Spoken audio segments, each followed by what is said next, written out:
নবীজি এই মুহূর্তে সাহাবীদের সামনে আমি বেয়াদবি করে বলাইছি, ওগো নবীজি আমি আগে কাফের ছিলাম, আমি জীবনভর শুনে আসছি আপনার পিঠের মধ্যে নাকি নবুয়তের একটা সিলমোহর লাগানো আছে।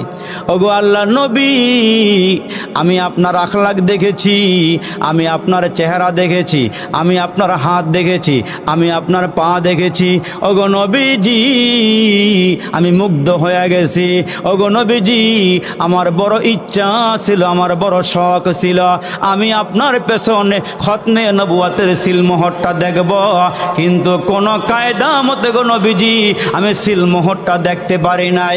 আজকে চিন্তা করলাম এই মুহূর্তে এমন কৌশল না করলে আপনার সিলমোহরটা দেখতে পারবো না, এই জন্য সাহাবীদের সামনে আমি আপনারে কষ্ট দিয়েছি।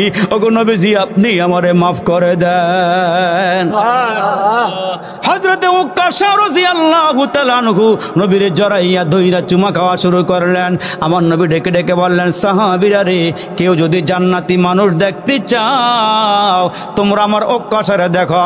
আজকে আমি রাসূল ঘোষণা দিয়ে দিলাম আমার উকাশা আল্লাহর জান্নাতি। চিনলো যারা কিনলো তারা, চিনে নাই যারা কিনে নাই তারা, চিনলো যারা কিনলো তারা, চিনে নাই যারা কিনে নাই তারা। রাসূল চিনবে যারা আমার আল্লাহ পাবে তারা, আল্লাহ পাবে যারা পরকালের জান্নাত পাবে তারা। আল্লাহ তুমি সবাই কবুল করে বলেন আমিন।